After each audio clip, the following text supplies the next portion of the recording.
Einstein के मरने के बाद उनकी बॉडी में से उनकी ब्रेन को चोरी कर लिया गया था। मामला ये हुआ कि जब आइंस्टाइन की 1955 में डेथ हुई, तो मरने से पहले उनकी ख्वाहिश थी कि उनकी बॉडी को क्रिमेट कर दिया जाए, यानी जला दिया जाए और उनकी एशेस को मुख्तलिफ जगहों पे स्प्रेड कर दिया जाए। वो नहीं चाहते थे कि लोग उनकी रिमेन्स के साथ कोई खास किस्म की अटैचमेंट बिल्ड करें, because he was a scientific superstar of his time. Even today अगर किसी बच्चे को भी किसी साइंसदान का नाम मालूम है तो वो आइंस्टाइन है। He was such a prominent figure in science. तो उनकी बॉडी को मरने के बाद जब ऑटोप्सी के लिए लेके जाया गया, तो वहां पे एक डॉक्टर थे, doctor Thomas Harvey. He was obsessed with Einstein's brain. तो उन्होंने कहा, यार ऐसा क्या है इस बंदे के दिमाग में जो इसे इतना इंटेलिजेंट, इतना जीनियस बनाता है, तो इसका दिमाग निकालना पड़ेगा। तो जब वहां पे कमरे में कोई नहीं था, तो उन्होंने आइंस्टाइन की स्कल को ओपन किया और दिमाग उसमें से निकाल लिया।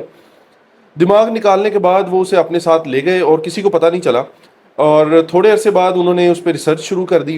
लेकिन ये बात लीक हो गई और पता चला कि आइंस्टाइन की ब्रेन को इन्होंने रिमूव किया है, तो इनको इनकी जॉब से भी निकाल दिया गया।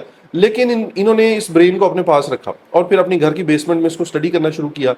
तो इनको लगा कि आइंस्टाइन की ब्रेन बहुत हैवी है, इसी वजह से ये इतना स्मार्ट बंदा है। तो जब ब्रेन का वजन किया गया, तो पता चला कि एक एवरेज वजन से भी कम वजन है आइंस्टाइन की ब्रेन का।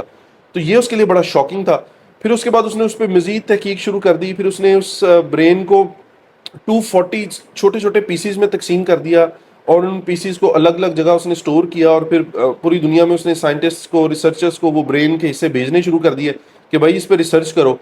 तो इसके नतीजे में 6 रिसर्च पेपर पब्लिश हुए, जिनमें ये बताया गया कि आइंस्टाइन की ब्रेन अनयूजुअली किसी जगह से बड़ी है, कहीं थिक है, और मुख्तलिफ तरह की फाइंडिंग्स दी गई। लेकिन जनरल साइंटिफिक कम्युनिटी आज इन फाइंडिंग्स को एक्सेप्ट नहीं करती। बहरहाल आइंस्टाइन की फैमिली को जब इस बात का पता चला, तो उन्होंने कोई खास इस पर रद्दमल नहीं दिया। और ये बंदा जिसने आइंस्टाइन की ब्रेन को चोरी किया और कई साल अपने पास रखा और फिर पूरी दुनिया में इसको भेजा भी, इस बंदे को कोई सज़ा नहीं मिली, किसी ने इसको नहीं पकड़ा।